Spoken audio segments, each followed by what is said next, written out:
masuk di perkuliahan minggu kedua ya, untuk mata kuliah STI, Sistem Thermal Industri. Kemarin ada tugas sudah saya berikan, beberapa sudah mengumpulkan tepat waktu, beberapa masih mengumpulkan lewat dari deadline ya. Jadi nanti konsekuensinya akan ada pengurangan nilai.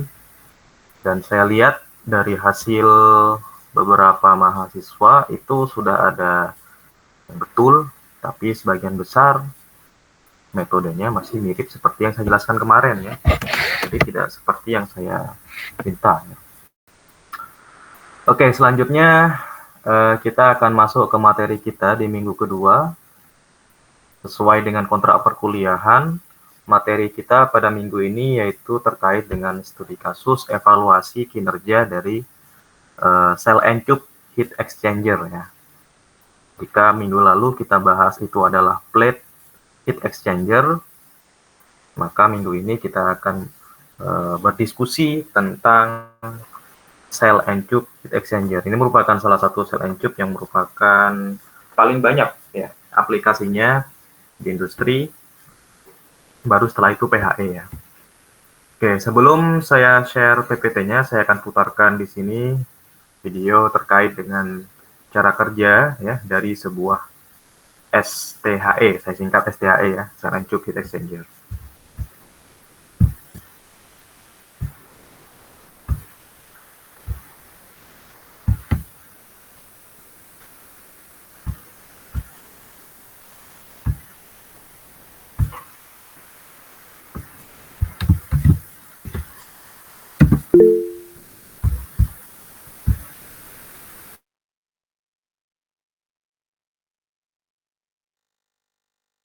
This video and it will just reinforce what you already know. Some of you might not know anything about shell and tube heat exchangers, and that's also fine because you're going to learn a lot in this video. We're going to look at all of the main components that make up a shell and tube heat exchanger. I'm going to show you some of its design features, its advantages and disadvantages, and I'm also going to show you how it works. So let's get started. Now this is not how a shell and tube heat exchanger normally looks in the workplace. If it was, it would be a lot easier to understand how it works. So let's reset the configurator tool for a moment. And now you can see the shell and tube heat exchanger as it would normally be in the workplace. There are different designs and variations, but this one here is quite standard. So let's start by looking at the outside of the heat exchanger. We've got the shell. It's a pressure vessel, which means it's going to be pressurized to match the fluid or the system pressure that's flowing through it, or specifically flowing through the shell. Sometimes people refer to the shell also as the housing. We've also got a front and a rear of the heat exchanger. Other than that, we've got four main connections to the heat exchanger. 1, 2, 3, and 4. We have 2 inlets and 2 outlets because we have 2 fluids that are flowing into and out of the heat exchanger. This heat exchanger is called a shell and tube heat exchanger because it has a shell and because within the shell there are some tubes. Let's take a cross section and we can now see exactly what's happening inside the heat exchanger. So we have a tube side fluid. The tube side fluid enters here and is discharged here. We have a shell side fluid which enters here and goes along here and is discharged here. The reason we call the tube side fluid is because it flows through tubes. You see it comes into the heat exchanger, and once it enters this area it has to flow through these tubes because it's the only place it can go.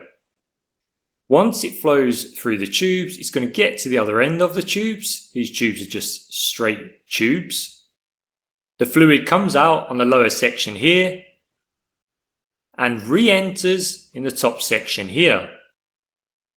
When the tube side fluid re-enters through the top section of these tubes here, it's going to flow again in a straight line to the opposite end of the heat exchanger, and it's going to come out here and then going to be discharged or exit the heat exchanger through the outlet. That is the flow path of the tube side fluid. The shell side fluid enters the heat exchanger here, and then it comes through and it will pass through a series of baffles, which we'll take a look at in a moment, and it's going to be discharged through the shell side fluid outlet down here. So tube side fluid in on the lower left, along here, straight flow, up, back the other way, and then out. Shell side fluid down through here, past all the baffles, and then out on the lower right hand side. Although I refer to fluids in this video, sometimes it's a little bit easier to think of them as flowing mediums. I say that because doctors say you should drink a lot of fluids, but realistically a fluid can also be a gas. Let's have a look at the tube side flowing medium in a bit more detail. What I'm actually going to do, I'm going to remove everything but the tubes so that we can focus on those first. So here are our tubes. The tubes are collectively known as a tube stack or a tube bundle.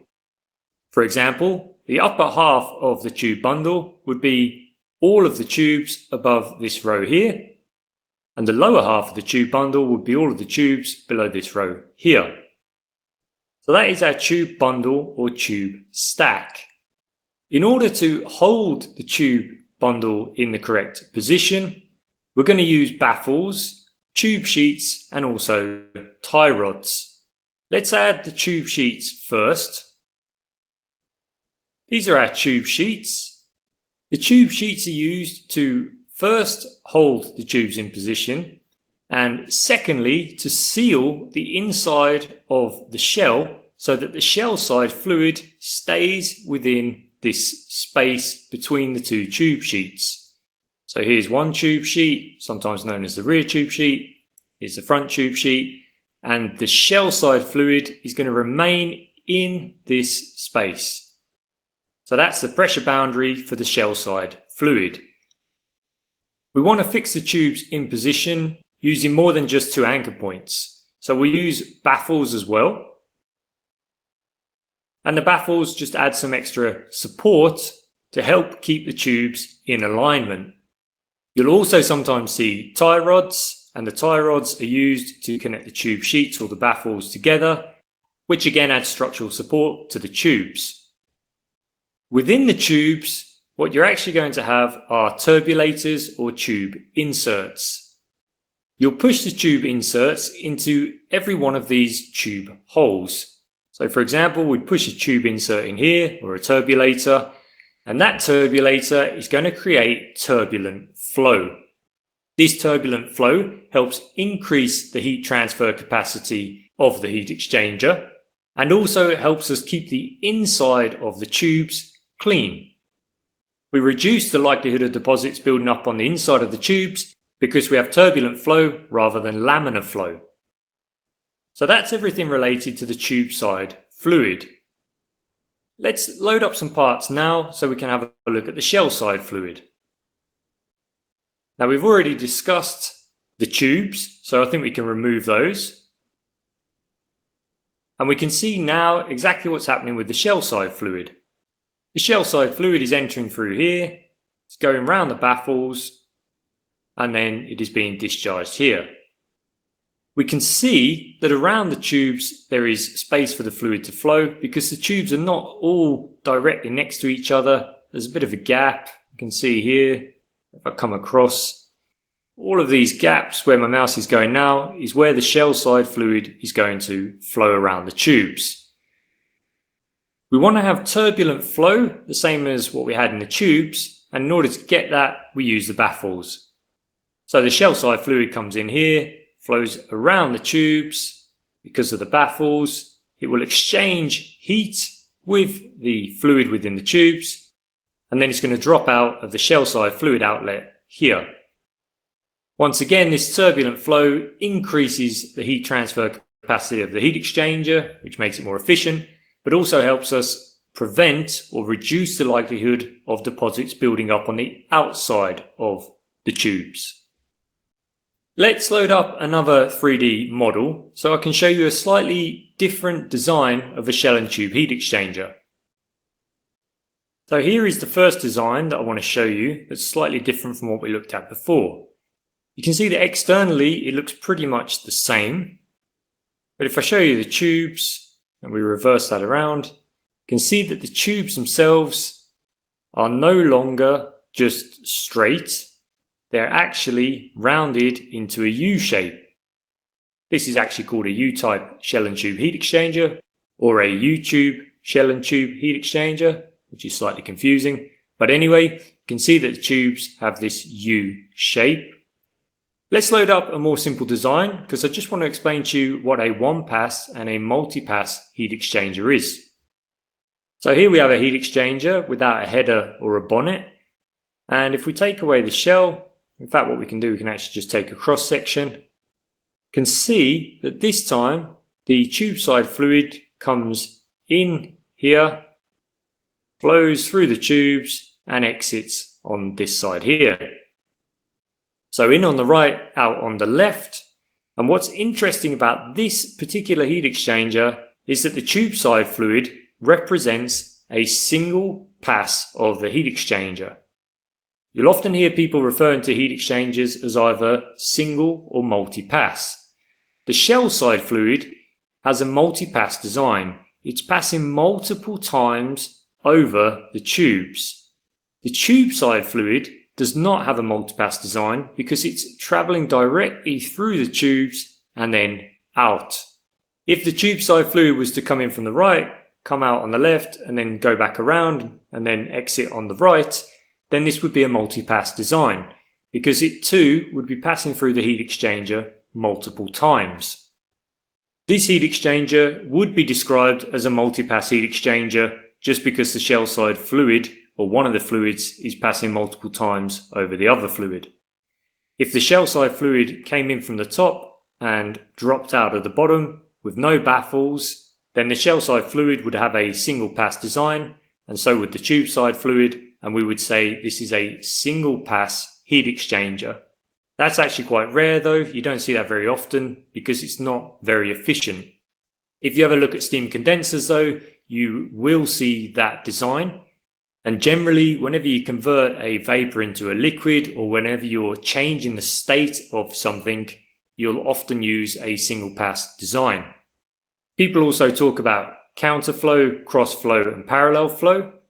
This particular design is a counterflow design because the tube side fluid enters on the right and exits on the left, and the shell side fluid enters on the left and is discharged on the right. So they're flowing in opposite directions to one another, right to left and left to right. That is a counterflow design. It is the most efficient type of flow design you can have for a heat exchanger. If the shell side fluid came in on the right and exited on the left, then we'd have a parallel flow design because both the tube side fluid and the shell side fluid are flowing from right to left. If the shell side fluid came in at the top and was discharged straight out of the bottom, this would be a cross flow design because the fluids are flowing at a 90-degree angle relative to each other.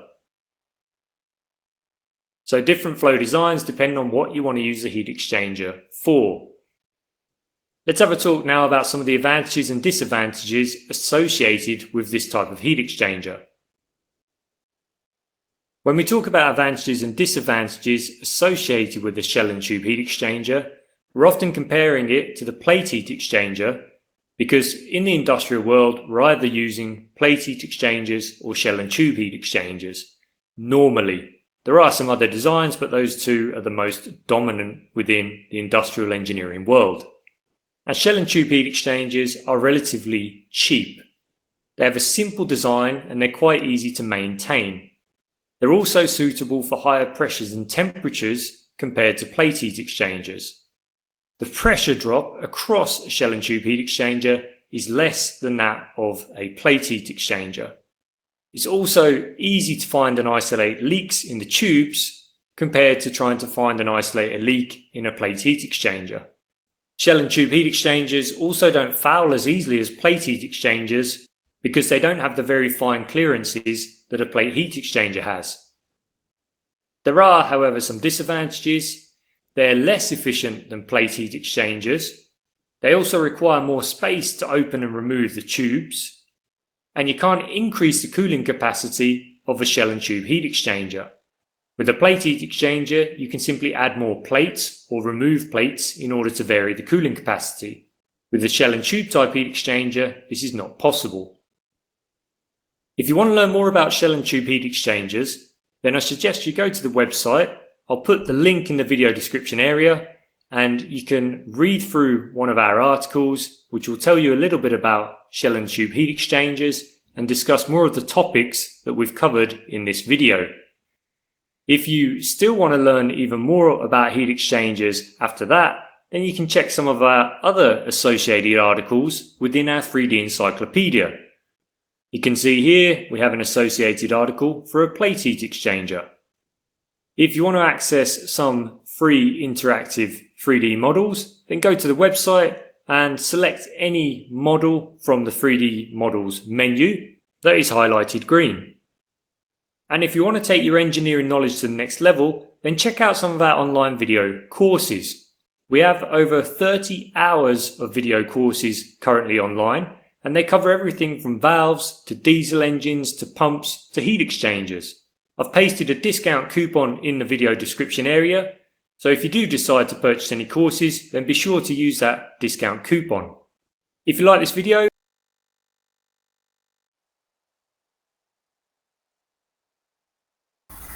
Oke, jadi begitu ya kurang lebih gambaran terkait dengan cara kerja, kemudian fitur-fitur yang ada pada shell and tube heat exchanger ya.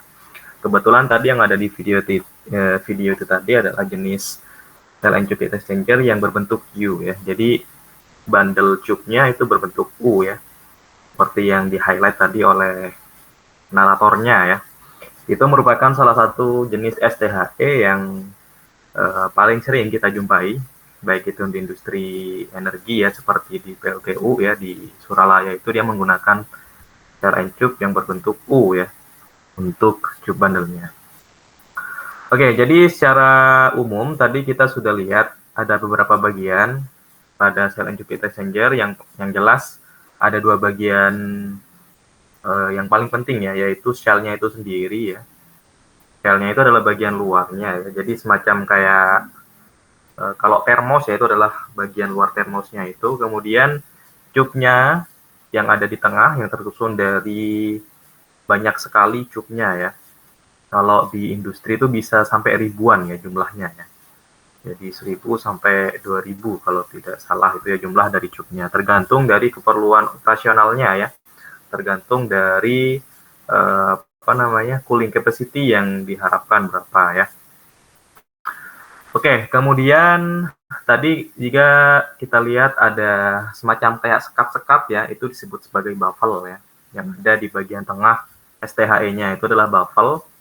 Fungsinya selain untuk menturbulenkan aliran yang berada pada sisi shell, dia juga untuk membuat alirannya seolah-olah cross flow. Jadi sebetulnya tadi untuk yang jenis STHE itu alirannya tidak murni counterflow ya, tapi kombinasi antara counterflow dengan cross flow dengan adanya baffle tadi. Baffle juga berfungsi sebagai support ya atau penyangga dari tube-nya itu sendiri. Kemudian juga untuk memperkokoh dari dinding shell-nya ya. Itu fungsi dari baffle yang ada di dalam shell and tube heat exchanger ya. Kemudian ada bagian header. Bagian header itu tadi sebagai tempat inlet dan juga tempat outlet ya. Tempat inlet dan juga tempat outlet dari fluida yang akan masuk ke dalam tube ya. Jadi ada dua jenis fluida tube dan juga fluida shell ya.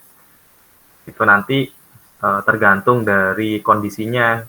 Kalau misalkan dipakai pada kondenser ya, untuk mengkondensasikan uap, itu biasanya sisi shell-nya itu yang berisi fluida panas ya. Sementara sisi tube-nya itu berisi fluida dingin gitu ya. Oke, itu untuk introduction dari cell and tube heat exchanger. Kemudian kita akan masuk ke contoh studi kasus dari cell and tube heat exchanger yang ada di industri naftalen, kalau nggak keliru ya. Kita coba lihat di PPT-nya.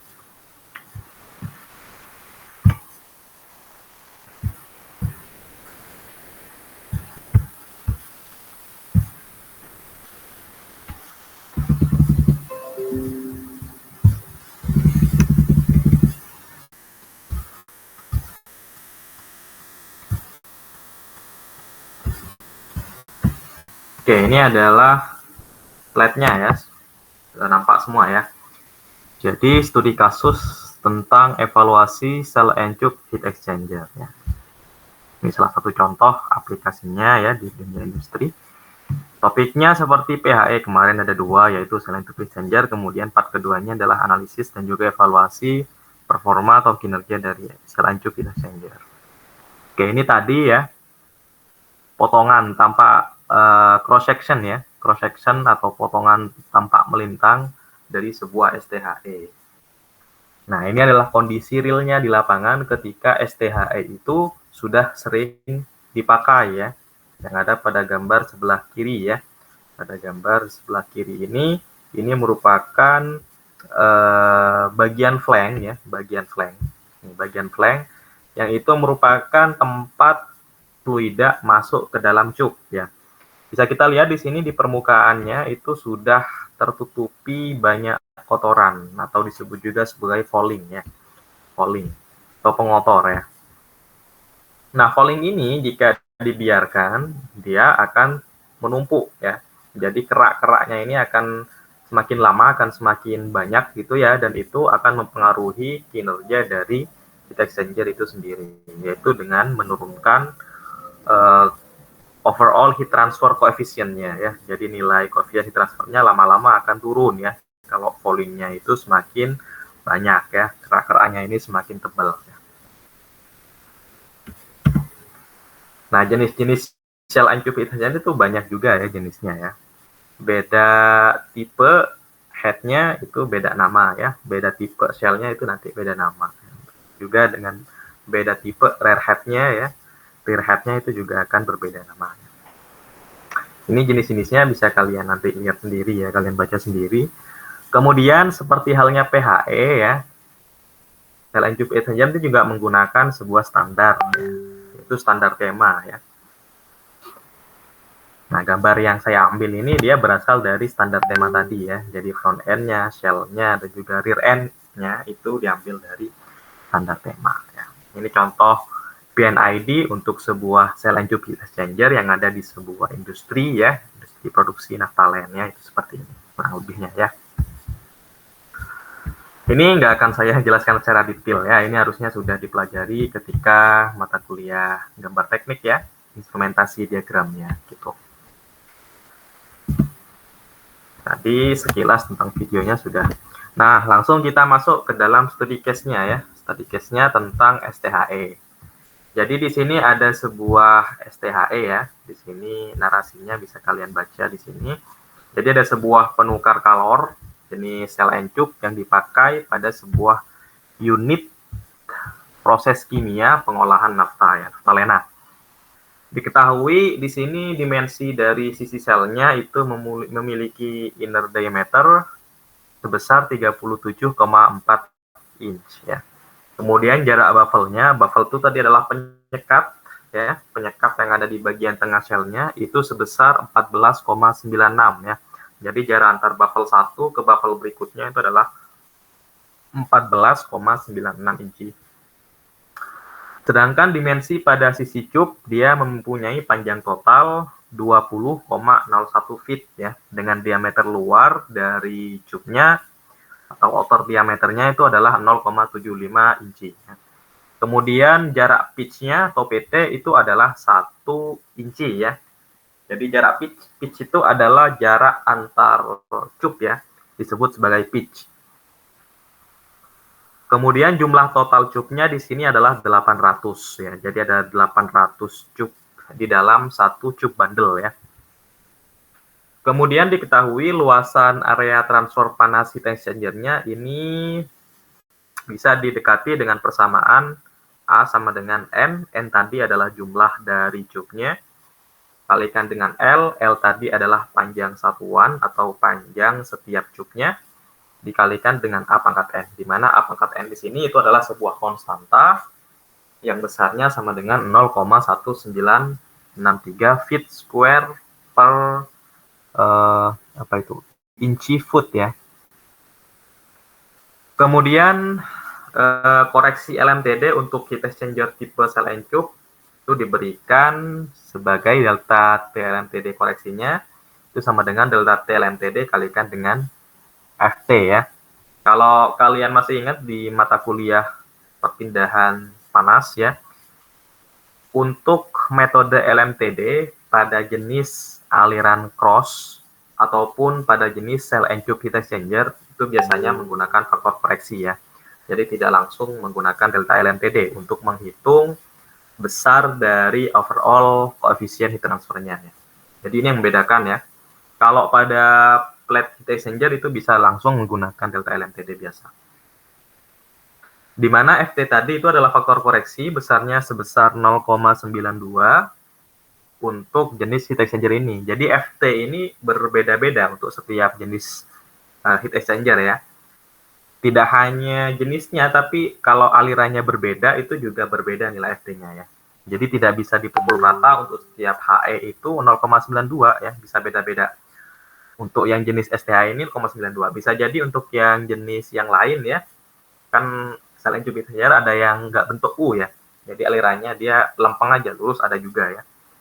Nah itu beda ya FT-nya ya. Jadi FT ini sebetulnya ada persamaannya sendiri, tapi nggak akan kita cover pada mata kuliah ini ya.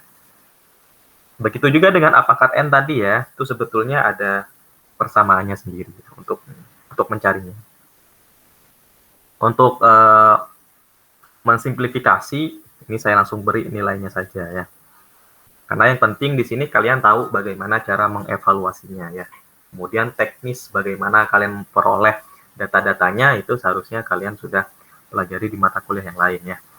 Kemudian dari data desain itu diperoleh harga koefisien transfer kalor totalnya itu sebesar 97,6 BTU per hour feet square degree Fahrenheit ya. Dan data operasinya diberikan pada tabel 1 ya, tabel 1 yang ada di bawah itu. Kemudian diminta untuk melakukan evaluasi. Yang pertama terhadap nilai faktor fouling atau RF dan juga terhadap nilai efisiensi dari heat exchanger. Kemudian setelah dilakukan evaluasi analisis, kemudian diminta membuat kesimpulan dan juga saran ya.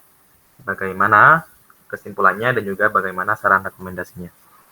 Jika allowable fouling faktornya berdasarkan standar tema untuk jenis STHE yang ini itu adalah 0,00102 hour feet square degree Fahrenheit per BTU ya. Jadi di sini sudah komplit datanya ya. Data untuk luasan areanya, kemudian data geometrinya, kemudian nilai koefisien kalor bersihnya ya, yang 97,6 tadi itu adalah nilai kalor koefisien bersihnya ya, karena itu diperoleh dari data desain ya. Kemudian data operasionalnya juga ada ya, jadi di sini kita tinggal mengevaluasi berapa nilai koefisien transfer kalor total aktualnya ya. Ini lebih simpel ya. Jadi kalau yang PHE kemarin kita perlu mengevaluasi berapa nilai overall heat transfer kalor bersihnya itu ya. Kalau pada contoh ini sudah ada nilainya, nilainya sebesar sekian. Jadi tinggal mencari berapa nilai kalor total aktualnya ya, nilai koefisien transfer kalor total aktual. Oke, di sini diketahui untuk data operasionalnya pada sisi shell itu mass flow rate-nya 555.492,148 pound mass per hour ya. Jadi satuannya di sini menggunakan satuan British semua. Kemudian untuk temperatur masukan dari fluida shell-nya itu 329 degree Fahrenheit ya. Kemudian untuk temperature outletnya di sini sebesar 233,6 degree Fahrenheit ya. Terlihat di sini terjadi penurunan, berarti pada sisi shell itu dia berupa fluida dingin ya, cold fluid ya. Kemudian untuk CP-nya, kalor jenisnya itu sebesar 0,685 BTU per pound degree Fahrenheit. Itu pada sisi shell. Kemudian pada sisi tube-nya, mass flow rate-nya itu adalah sebesar 614.063,832 pound mass per hour. Kemudian temperatur masuknya ya, fluida masukannya adalah 98,6 degree Fahrenheit. Kemudian T out-nya sebesar 199,4.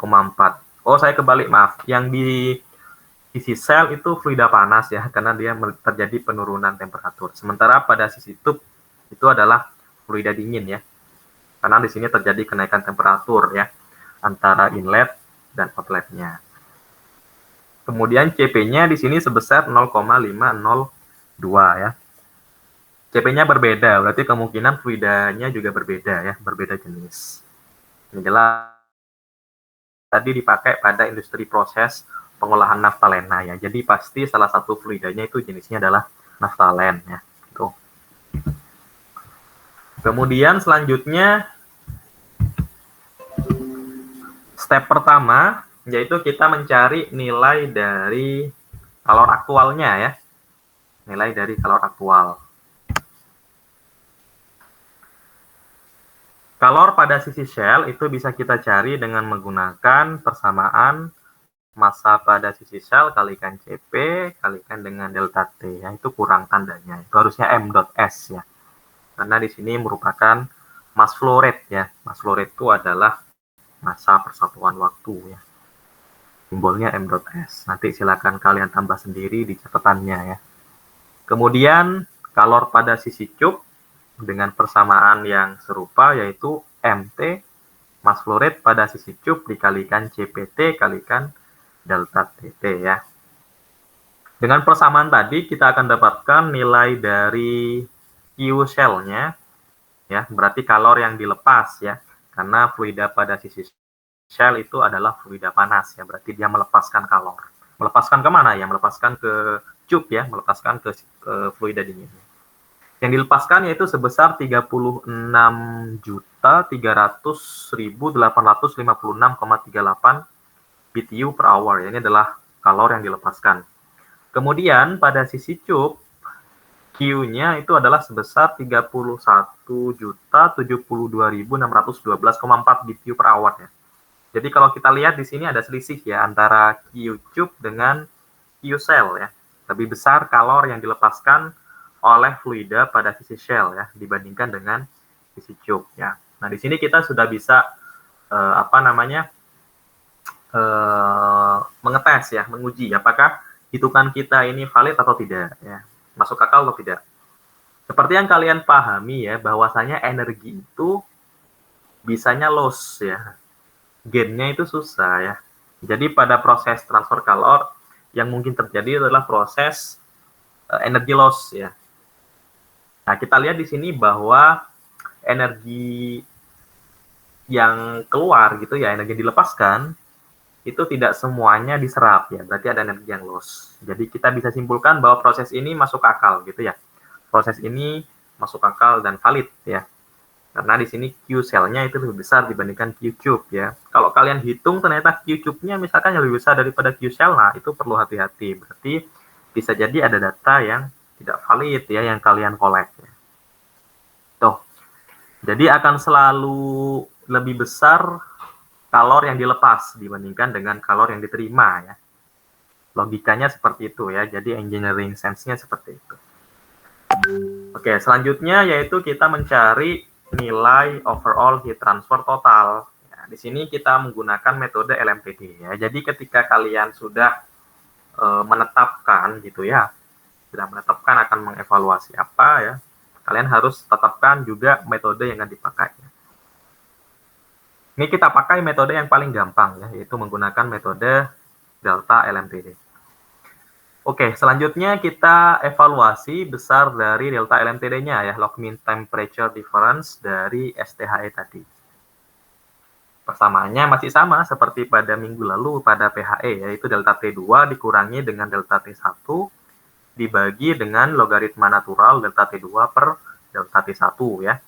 Ini kita akan dapatkan delta T2-nya adalah 12,9,6, kemudian delta T1-nya itu adalah 135 ya. Kalau kita lihat delta T2-nya lebih kecil daripada delta T1, itu oke, nggak masalah ya. Yang penting kita konsisten menggunakan delta T1-nya yang mana, delta T2-nya yang mana ya. Jadi pada sisi encup yang mana gitu ya. Sehingga di sini kita akan dapatkan delta LMTD yaitu sebesar 132,28 degree Fahrenheit ya. Tuh. Ingat, ini delta LMTD saja ya. Untuk kasus STHE, Shell and Tube Heat Exchanger, kita perlu mengalihkan delta LMTD ini dengan sebuah faktor koreksi, ya, yaitu FT.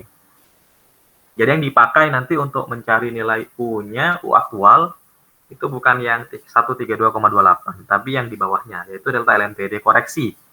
Yang nilainya sama dengan delta LMTD dikali dengan FT, faktor koreksinya tadi. Sehingga di sini kita akan dapatkan nilainya yaitu sebesar 121,7 degree Fahrenheit. Nah, nilai delta LMTD ini yang nanti kita akan pakai. Ingat, delta LMTD itu akan selalu positif ya, tidak negatif. Kalau kalian peroleh nilainya negatif, maka silakan di cross check lagi pada perhitungan delta T1 dan atau delta T2-nya ya, barangkali ada yang keliru. Oke, selanjutnya setelah kita dapatkan nilai delta LMTD koreksi, maka kita bisa menghitung nilai UA ya, yaitu koefisien transfer kalor total aktualnya ya. Dengan menggunakan persamaan UA sama dengan I aktual dibagi dengan A kalikan delta LMTD koreksi ya. Kemudian Q aktualnya berapa? Nah, ini juga kalian harus hati-hati. Tadi kan Q-nya ada dua jenis ya. Ada dua nilai, yaitu Q shell dan juga Q cube. Mana yang dipakai? Gunakanlah nilai yang terkecil ya. Jangan nilai yang terbesar. Jadi, yang dipakai di sini adalah nilai kalor pada sisi cube-nya ya. Kenapa nggak pakai yang shell? Karena yang shell tadi itu belum dikurangi dengan losses ya. Sementara kan yang akan kita nilai itu adalah nilai aktualnya, yaitu sudah ada losses ya di dalam heat exchanger-nya. Berarti yang kita pakai adalah nilai Q-nya, yaitu 31.072.612,40. Sehingga di sini kita akan dapatkan nilai UA-nya itu sama dengan kurang lebih 81,25 BTU per hour feet square degree Fahrenheit ya. A-nya tadi dipakai yang persamaan yang tadi ya, yang ada di contoh studi kasusnya itu ya, yaitu A sama dengan N besar kalikan L kalikan A pangkat N, di mana N-nya, N besarnya itu adalah jumlah cube-nya ya, jumlah cube yang ada di dalam shell, kemudian L-nya itu adalah panjang satuan dari cube-nya, bukan panjang satuan dari shell ya, panjang satuan dari cube. Kemudian AN tadi itu adalah sebuah faktor ya, yang nilainya sama dengan 0,1963 ya. Jadi peroleh nilai A-nya di sini adalah 3.142,37 feet square gitu. Selanjutnya step 4, karena tadi seharusnya ya step 4 ini adalah mencari koefisien transfer kalor total bersih. Tapi karena tadi sudah diketahui di contoh studi kasus nilainya sama dengan 97,6, yang D ini bisa kita skip ya. Kemudian langsung masuk ke step kelima ya, yaitu menghitung berapa nilai Fouling faktornya ya. Dengan persamaan RF atau Fouling faktor itu sama dengan 1 per UA dikurangi dengan 1 per UC ya. UA-nya tadi adalah 81,25, UC-nya adalah 97,6. Sehingga di sini kita akan dapatkan nilai Fouling faktornya atau RF-nya itu adalah sebesar 0,00206. Hour feet square degree Fahrenheit per BTU ya. Udah selesai ya. Karena tadi tidak diminta untuk menghitung evaluasi pressure drop-nya ya. Kenapa? Ya, karena kalau untuk yang jenis STHE tadi sudah jelasin ya keuntungannya dibandingkan dengan PHE, dia memiliki lebih kecil pressure drop ya dibandingkan dengan PHE ya, sehingga proses penurunan tekanan yang ada di dalam STHE itu biasanya jarang terjadi dibandingkan dengan PHE ya, gitu. Tapi bisa juga pada kondisi tertentu ya diminta untuk menghitung berapa besar penurunan tekanannya atau pressure drop-nya ya. Jadi tergantung dari kebutuhan saja sebetulnya ya. Jadi kalau misalkan nanti diminta oleh supervisor untuk menghitung ya hitung saja ya. Yang jelas data-datanya juga harus lengkap ya. Jadi kalian harus pastikan dulu sebelum melakukan evaluasi apakah datanya yang tersedia itu lengkap atau tidak ya. Nah kalau tidak seperti yang sudah saya jelaskan ya percuma evaluasinya nggak bakalan komplit sampai selesai ya. Mandek tengah jalan tidak mendapatkan hasil apa-apa gitu. Jadi RF-nya tadi 0,00206 ya. Kemudian tinggal kita bandingkan saja dengan standar nanti ya. Kemudian untuk efisiensi STHE-nya itu bisa kita cari dengan menggunakan persamaan efisiensi atau eta sama dengan Q yang diserap dibagi dengan Q yang dilepas ya. Yang diserap tadi itu adalah nilai Q pada sisi cup ya, diserap oleh fluida cup, fluida dinginnya. Dilepasnya tadi adalah Q yang dilepas pada sisi shell ya. Kemudian kalikan dengan 100%. Di sini kita dapatkan nilai efisiensinya yaitu sebesar 85,6% ya efisiensinya. Kemudian yang B, kesimpulannya kita tarik dengan membandingkan, dengan mengkomparasi antara nilai RF hasil evaluasi tadi dengan standar tema ya. Berdasarkan standar tema, allowable falling factornya itu adalah 0,00102 ya. Yang namanya allowable berarti harus di bawah nilai ini ya. Jadi maksimal nilainya adalah 0,00102.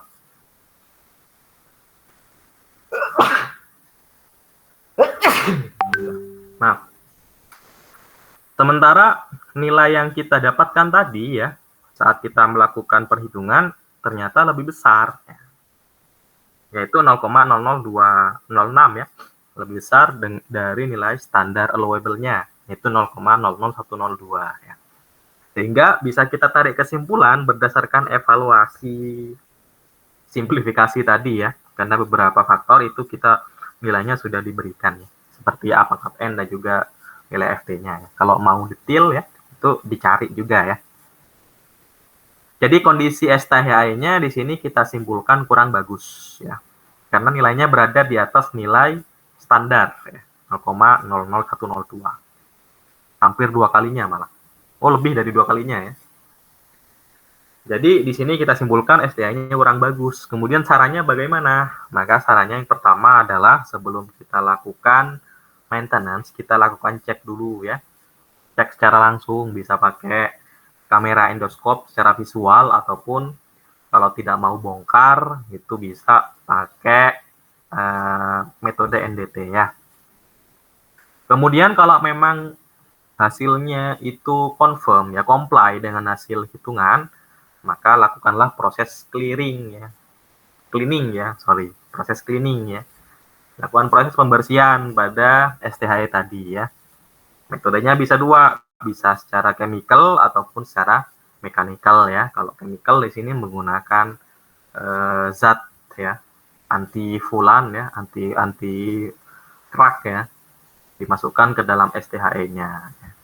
Kalau misalkan udah parah ya di overhaul ya.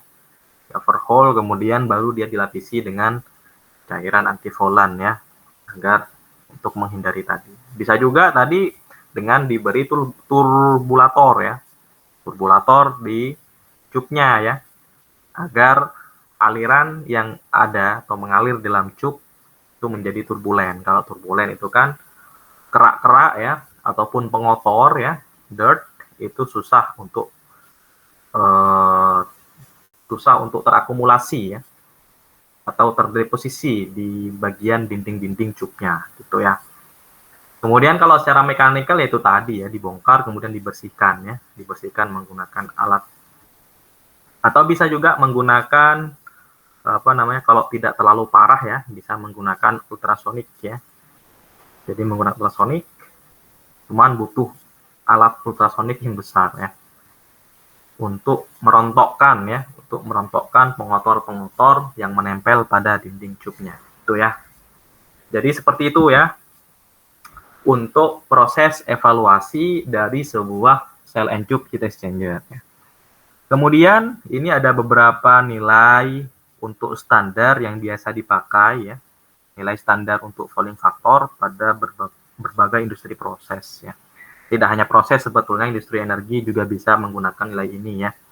Jadi nilai fouling factor itu selain ditentukan dari jenis reservoirnya, juga ditentukan oleh jenis fluidanya ya.